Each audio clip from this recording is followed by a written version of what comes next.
Masters of Space, Chapter 5.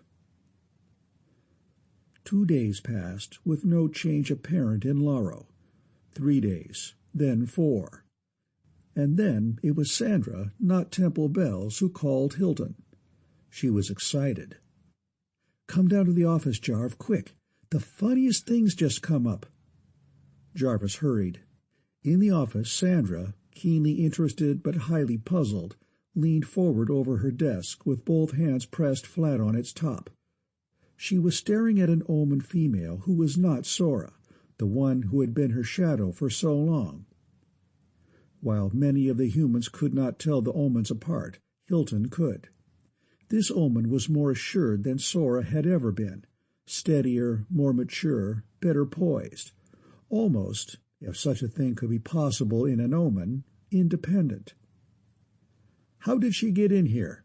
Hilton demanded. "She insisted on seeing me, and I mean insisted. They kicked it around until it got to Temple, and she brought her in here herself.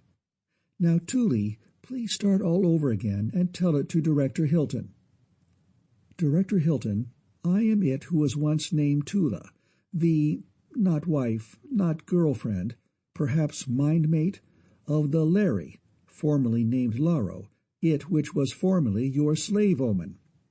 I am replacing the Sora because I can do anything it can do and do anything more pleasingly, and can also do many things it cannot do. The Larry instructed me to tell Dr. Cummings, and you too if possible, that I, formerly Tula, have changed my name to Thule, because I am no longer a slave or a copycat or a semaphore or a relay. I, too, am a free-wheeling, wide-swinging, hard-hitting, independent entity, monarch of all I survey, the captain of my soul, and so on. I have developed a top-bracket lot of top-bracket stuff: originality, initiative, force, drive, and thrust," the Oman said precisely. "That's exactly what she said before, absolutely verbatim." Sandra's voice quivered. Her face was a study in contrasting emotions. "Have you got the foggiest idea of what in hell she's yammering about?" "I hope to kiss a pig, I have." Hilton's voice was low, strainedly intense. "Not at all what I expected, but after the fact I can tie it in. So can you." "Oh," Sandra's eyes widened. "A double play?" "At least. Maybe a triple. Thule, why did you come to Sandy?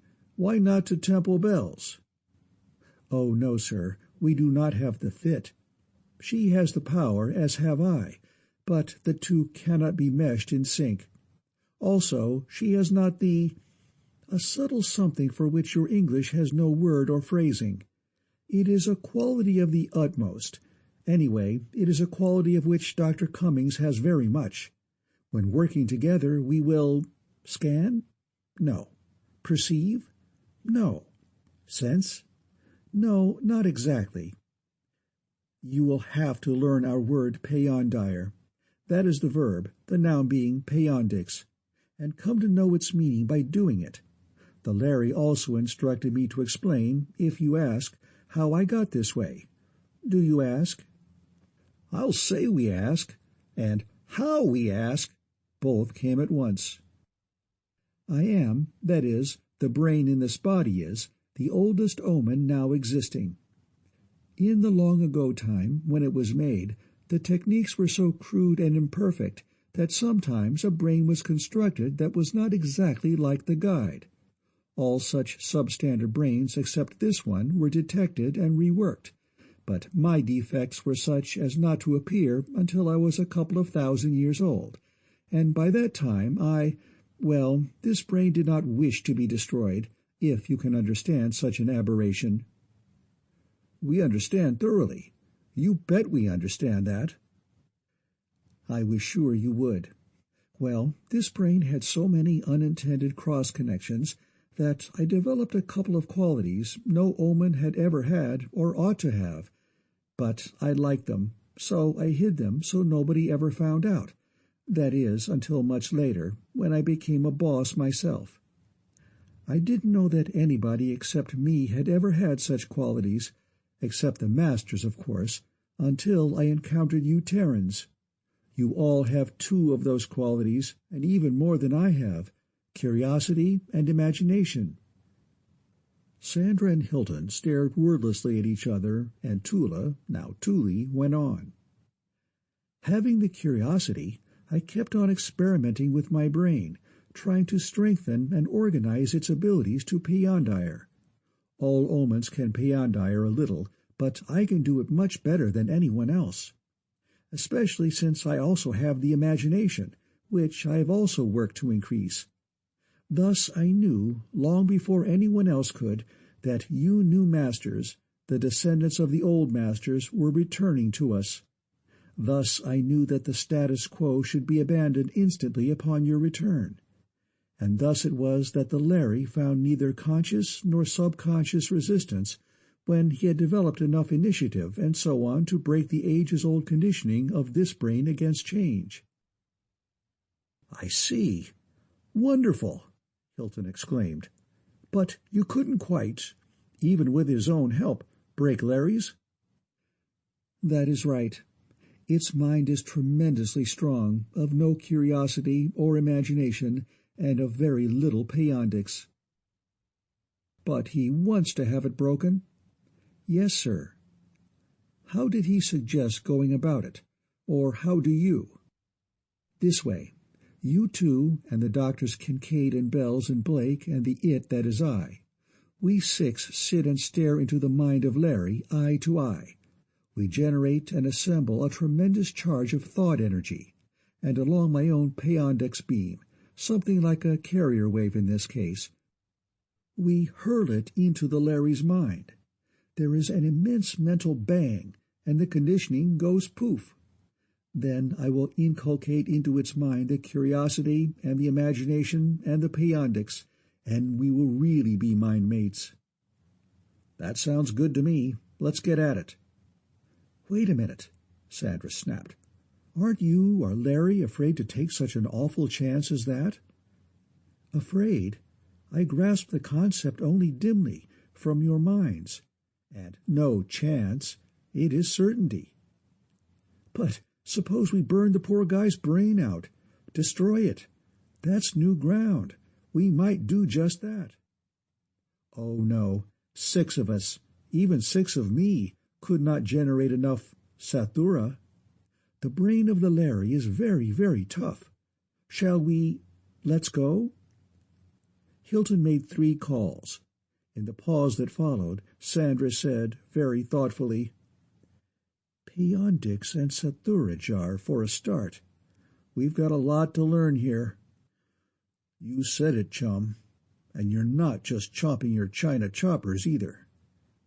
"Tuli," Sandra said then, "what is this stuff you say I've got so much of?" "You have no word for it. It is lumped in with what you call intuition, the knowing without knowing how you know. It is the endovix. You'll have to learn what it is by doing it with me." "That helps, I don't think." Sandra grinned at Hilton. "I simply can't conceive of anything more maddening than to have a lot of something Temple Bells hasn't got, and not being able to brag about it because nobody, not even I, would know what I was bragging about." "You poor little thing. How you suffer." Hilton grinned back. "You know darn well you've got a lot of stuff that none of the rest of us has." "Oh, name one, please." "2. What it takes, and endovix. As I've said before, and may say again, you're doing a real job, Sandy." "I just love having my ego inflated, boss, even if—" "Come in, Larry." A thunderous knock had sounded on the door. Nobody but Larry could hit a door that hard without breaking all his knuckles. And he'd be the first, of course. He's always as close to the ship as he can get. "Hi, Larry. Mighty glad to see you. Sit down. So, you finally saw the light." "Yes, Jarvis." "Good boy. Keep it up. And as soon as the others come—" "They are almost at the door now. Tully jumped up and opened the door. Kincaid, Temple, and Theodora walked in, and after a word of greeting, sat down. "They know the background, Larry. Take off." It was not expressly forbidden. Tully, who knows more of psychology and genetics than I, convinced me of 3 things. 1, that with your return the conditioning should be broken. 2, that due to the shortness of your lives and the consequent rapidity of change, you have in fact lost the ability to break it. 3, that all omens must do anything and everything we can do to help you relearn everything you have lost. Okay. Fine, in fact. Tully, take over. We 6 will sit all together, packed tight, arms all around each other and all holding hands, like this. You will all stare, not at me, but most deeply into Larry's eyes. Through its eyes and deep into its mind, you will all think, with the utmost force and drive and thrust, of, "Oh, you have lost so very much. How can I direct your thought?" Think that Larry must do what the old masters would have made him do. No, that is too long and indefinite, and cannot be converted directly into Sathura. I have it. You will each of you break a stick, a very strong but brittle stick, a large, thick stick. You will grasp it in tremendously strong mental hands. It is tremendously strong, each stick, but each of you is even stronger. You will not merely try to break them, you will break them. Is that clear? That is clear. At my word ready, you will begin to assemble all your mental force and power. During my countdown of 5 seconds, you will build up to the greatest possible potential. At my word break, you will break the sticks, this discharging the accumulated force instantly and simultaneously. Ready? 5, 4, 3, 2, 1, break. Something broke, with a tremendous silent crash. Such a crash that its impact almost knocked the close-knit group apart physically. Then a new Larry spoke. "That did it, folks. Thanks. I'm a free agent. You want me, I take it, to join the first team?" "That's right." Hilton drew a tremendously deep breath. "As of right now." "Tully, too, of course, and Dr. Cummings, I think." Larry looked, not at Hilton, but at Temple Bells. "I think so. Yes, after this, most certainly yes," Temple said. "But listen," Sandra protested. "Jarv's a lot better than I am." "Not at all," Tully said. "Not only would his contributions to Team 1 be negligible, but he must stay on his own job. Otherwise, the project will all fall apart." "Oh, I wouldn't say that," Hilton began. "You don't need to," Kincaid said.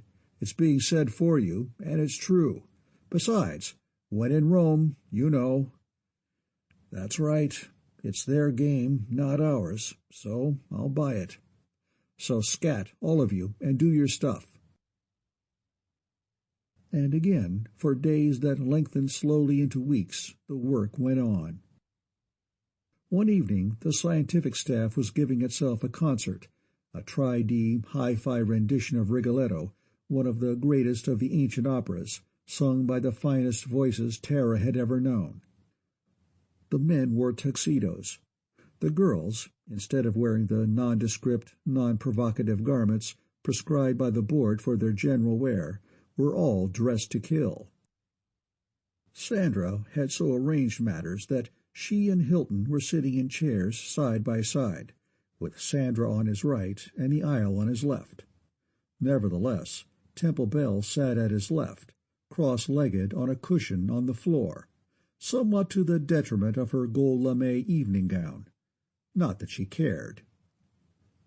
When those wonderful voices swung into the immortal quartet, Temple caught her breath, slid her cushion still closer to Hilton's chair, and leaned her shoulder and head against him. He put his left hand on her shoulder, squeezing gently. She caught it and held it in both of hers. and at the quartet's tremendous climax, she, scarcely trying to stifle a sob, pulled his hand down and hugged it fiercely, the heel of his hand pressing hard against her half-bare, firm, warm breast. And the next morning, early, Sandra hunted Temple up and said, "You made a horrible spectacle of yourself last night." "Do you think so? I don't." "I certainly do. It was bad enough before, letting everybody else aboard know that all he has to do is push you over. But it was an awful blunder to let him know it, the way you did last night."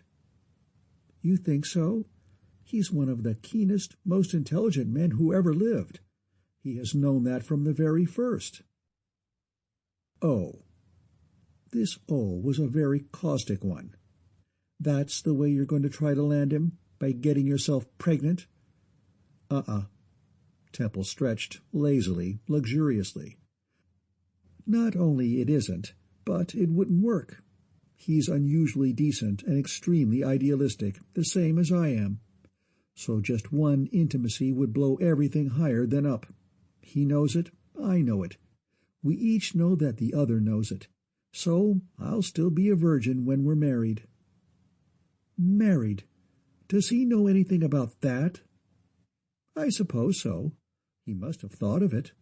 But what difference does it make whether he has yet or not? But to get back to what makes him tick the way he does.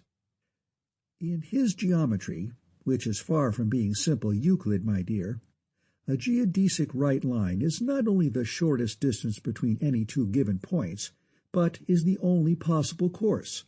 So that's the way I'm playing it. What I hope he doesn't know, but he probably does, is that he could take any other woman he might want just as easily, and that includes you, my pet." "It certainly does not," Sandra flared. "I wouldn't have him as a gift." "No?" Temple's tone was more than slightly skeptical. "Fortunately, however, he doesn't want you. Your technique is all wrong. Coyness and mock modesty and stop or I'll scream and playing hard to get have no appeal whatever to his psychology. What he needs, has to have, is full, ungrudging cooperation." "Aren't you taking a lot of risk in giving away such secrets?" "Not a bit. Try it. You are the sex-flaunting twins or Bev Bell or Stella the Henna. Any of you or all of you. I got there first with the most, and I'm not worried about competition." "But suppose somebody tells him just how you're playing him for a sucker?" "Tell him anything you please. He's the first man I ever loved, or anywhere near, and I'm keeping him. You know, or do you, I wonder, what real, old-fashioned, honest-to-God love really is? The willingness, eagerness, both to give and to take. I can accept more from him and give him more in return than any other woman living, and I am going to." "But does he love you?" Sandra demanded. "If he doesn't now, he will. I'll see to it that he does." "But what do you want him for? You don't love him. You never did, and you never will." "I don't want him." Sandra stamped a foot. "I see. You just don't want me to have him. Okay, do your damnedest. But I've got work to do. This has been a lovely little cat-clawing, hasn't it? Let's have another one some day, and bring your friends." With a casual wave of her hand, Temple strolled away. And there flashed through Sandra's mind what Hilton had said so long ago, little more than a week out from Earth. "And Temple Bells, of course," he had said. "Don't fool yourself, chick. She's heavy artillery, and I mean heavy, believe me." So he had known all about Temple Bells all this time. Nevertheless, she took the first opportunity to get Hilton alone. And even before the first word, she forgot all about geodesic right lines and the full cooperation psychological approach. "Aren't you the guy," she demanded, "who was laughing his head off at the idea that the board and its propinquity would have any effect on him?" Probably, more or less. What of it? This of it. You've fallen like a freshman for that. They should have christened her Brazen Bells. You're so right. I am? On what? The Brazen. I told you she was a potent force, a full-scale powerhouse, in sync and on the line, and I wasn't wrong. She's a damned female Ph.D., 2 or 3 times, and she knows all about slipsticks and isotopes, and she very definitely is not a cuddly little brunette. Remember? Sure. But what makes you think I'm in love with Temple Bells? What? Sandra tried to think of one bit of evidence, but could not. Why, she floundered, then came up with, why, everybody knows it. She says so herself. Did you ever hear her say it? Well, perhaps not in so many words, but she told me herself that you were going to be, and I know you are now. Your Esper sense of endovix, no doubt. Hilton laughed, and Sandra went on furiously. She wouldn't keep on acting the way she does if there weren't something to it. What brilliant reasoning! Try again, Sandy. That's sheer sophistry, and you know it. It isn't, and I don't. And even if some day I should find myself in love with her, or with one or both of the twins, or Stella, or Beverly, or you, or Sylvia for that matter, what would it prove? Just that I was wrong, and I admit freely that I was wrong in scoffing at the propiniquity. Wonderful stuff, that. You can see it working all over the ship, on me, even, in spite of my bragging. Without it, I'd never have known that you're a better, smarter operator than Eggy Eggleston ever was or ever can be. Partially mollified despite herself, and highly resentful of the fact, Sandra tried again. But don't you see, Jarve, that she's simply playing you for a sucker, pulling the strings and watching you dance?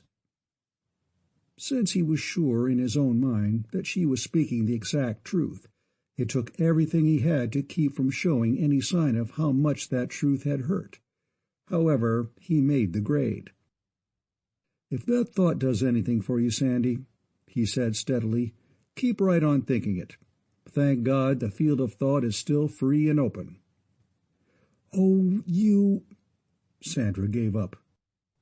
She had shot her heaviest bolts. The last one, particularly, was so vicious that she had actually been afraid of what its consequences might be, and they had not even dented Hilton's armor. She hadn't even found out that he had any feeling whatever for Temple Bells, except as a component of his smoothly functioning scientific machine. Nor did she learn any more as time went on. Temple continued to play flawlessly the part of being, if not exactly hopefully, at least not entirely hopelessly, in love with Jarvis Hilton. Her conduct, which at first caused some surprise, many conversations, one of which has been reported verbatim, and no little speculation, became comparatively unimportant as soon as it became evident that nothing would come of it. She apparently expected nothing. He was evidently not going to play footsie with, or show any favoritism whatever toward, any woman aboard the ship. Thus it was not surprising to anyone that, at an evening show, Temple sat beside Hilton, as close to him as she could get, and as far away as possible from everyone else. You can talk, can't you, Jarvis, without moving your lips and without anyone else hearing you? Of course, he replied, hiding his surprise. This was something completely new and completely unexpected, even from unpredictable Temple Bells. I want to apologize, to explain and to do anything I can to straighten out the mess I've made. It's true I joined the project because I've loved you for years. You have nothing to... Let me finish while I still have the courage. Only a slight tremor in her almost inaudible voice and the rigidity of the fists clenched in her lap betrayed the intensity of her emotion. I thought I could handle it. Damned fool that I was. I thought I could handle anything. I was sure I could handle myself under any possible conditions. I was going to put just enough into the act to keep any of these other harpies from getting their hooks into you. But everything got away from me. Out here, working with you every day, knowing better every day what you are, well, that Rigoletto episode sunk me, and now I'm in 1,000 feet over my head. I hug my pillow at night, dreaming it's you, and the fact that you don't and can't love me is driving me mad. I can't stand it any longer. There's only one thing to do. Fire me first thing in the morning and send me back to Earth in a torp. You've plenty of grounds. Shut up. For seconds, Hilton had been trying to break into her hopeless monotone. Finally, he succeeded. The trouble with you is, you know altogether too damned much that isn't so. He was barely audible to keep his voice down and his eyes front. What do you think I'm made of? Super refract? I thought the whole performance was an act, to prove you're a better man than I am. You talk about dreams. Good God, you don't know what dreams are. If you say one more word about quitting, I'll show you whether I love you or not. I'll squeeze you so hard, I'll flatten you out flat. Two can play at that game, sweetheart. Her nostrils flared slightly, her fists clenched, if possible, a fraction tighter. And even in the distorted medium they were using for speech, she could not subdue completely her quick change into soaring, lifting buoyancy. While you're doing that, I'll see how strong your ribs are. Oh, how this changes things. I've never been half as happy in my whole life as I am right now. Maybe we can work it, if I can handle my end. Why, of course you can, and happy dreams are nice, not horrible. We'll make it, darling. Here's an imaginary kiss coming at you. Got it? Received in good order, thank you. Consumed with gusto and returned in kind. The show ended, and the two strolled out of the room. She walked no closer to him than usual, and no farther away from him. She did not touch him any oftener than she usually did, nor any whit more affectionately or possessively. And no watching eyes, not even the more than half hostile eyes of Sandra Cummings or the sharply analytical eyes of Stella Wing, could detect any difference whatever in the relationship between worshipful idolatress and tolerantly understanding idol. The work, which had never moved at any very fast pace, went more and more slowly. 3 weeks crawled past. Most of the crews and all of the teams except the first were working on side issues, tasks which, while important in and of themselves, had very little to do with the project's main problem. Hilton, even without Sandra's help, was all caught up. All the reports had been analyzed, correlated, cross-indexed, and filed, except those of the first team. Since he could not understand anything much beyond midpoint of the first tape, they were all reposing in a box labeled Pending. The Navy had torn 15 of the Oman warships practically to pieces, installing Terran detectors and trying to learn how to operate Oman machinery and armament. In the former, they had succeeded very well. In the latter, not at all. 15 Oman ships were now out in deep space, patrolling the void in strict Navy style. Each was manned by 2 or 3 Navy men and several hundred Omans, each of whom was reveling in delight at being able to do a job for a master, even though that master was not present in person. Brett's skeleton ships had been detected at long range, but the detections were inconclusive. The things had not changed course, or indicated in any other way that they had seen or detected the Oman vessels on patrol. If their detectors were no better than the Omans, they certainly hadn't. That idea, however, could not be assumed to be a fact, and the detections had becoming more and more frequent. Yesterday, a squadron of 7, the first time that anything except singles had appeared, had come much closer than any of the singles had ever done. Like all the others, however, these passers-by had not paid any detectable attention to anything Oman. Hence it could be inferred that the skeletons posed no threat. But Sawtell was making no such inferences. He was very firmly of the opinion that the Stretts were preparing for a massive attack. Hilton had assured Sawtell that no such attack could succeed, and Larry had told Sawtell why. Nevertheless, to keep the captain pacified, Hilton had given him permission to convert as many omen ships as he liked, to man them with as many omens as he liked, and to use ships and omens as he liked. Hilton was not worried about the Stretts or the Navy. It was the first team. It was the bottleneck that was slowing everything down to a crawl, but they knew that. They knew it better than anyone else could, and felt it more keenly, especially Carnes, the team chief. He had been driving himself like a dog and showed it. Hilton had talked with him a few times, tried gently to make him take it easy. No soap. He'd have to hunt him up the next day or so and slug it out with him. He could do a lot better job on that if he had something to offer, something really constructive. That was a laugh, a very unfunny laugh. What could he, Jarvis Hilton, a specifically non-specialist director, do on such a job as that? Nevertheless, as director, he would have to do something to help Team 1. If he couldn't do anything himself, it was up to him to juggle things around so that someone else could. End of Chapter 5.